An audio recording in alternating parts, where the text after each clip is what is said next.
Good morning everyone. So Saturday, it's Saturday. Tara, samahan nyo kami, magala tayo sa bukid ng Dumaguete. Actually, ayan guys, dadaanan natin kung saan yung mga monkeys nagstay or tumatambay every afternoon.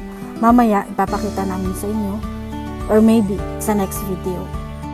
Sobrang ganda talaga ng Dumaguete guys.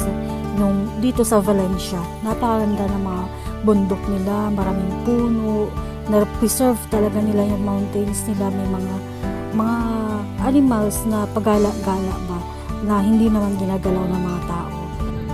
So ito na guys, nadaanan natin yung sulfur, famous na dinadayo din yung umuusok-usok na sulfur, na iba pala yung amoy niya, parang bulok na itlog.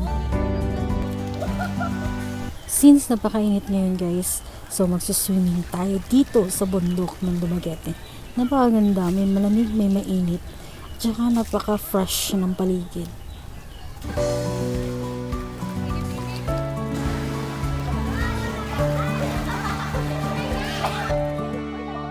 So ayan na, tampisaw na tayo sa mainit-init na tubig. Ano lang tayo pang tabi-tabi.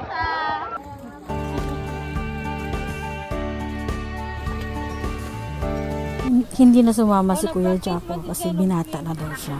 Big boy. Ika nga. Then yung isang kambal naman ay nagpaiwan dahil hindi naman maganda yung pakiramdam.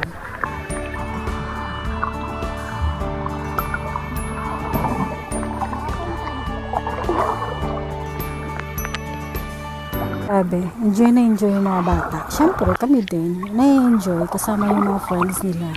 Then, ayan, grabe yung mga swimming, oh. Di ba nakita nyo? Bago tayo umuwi, guys, picture muna tayo.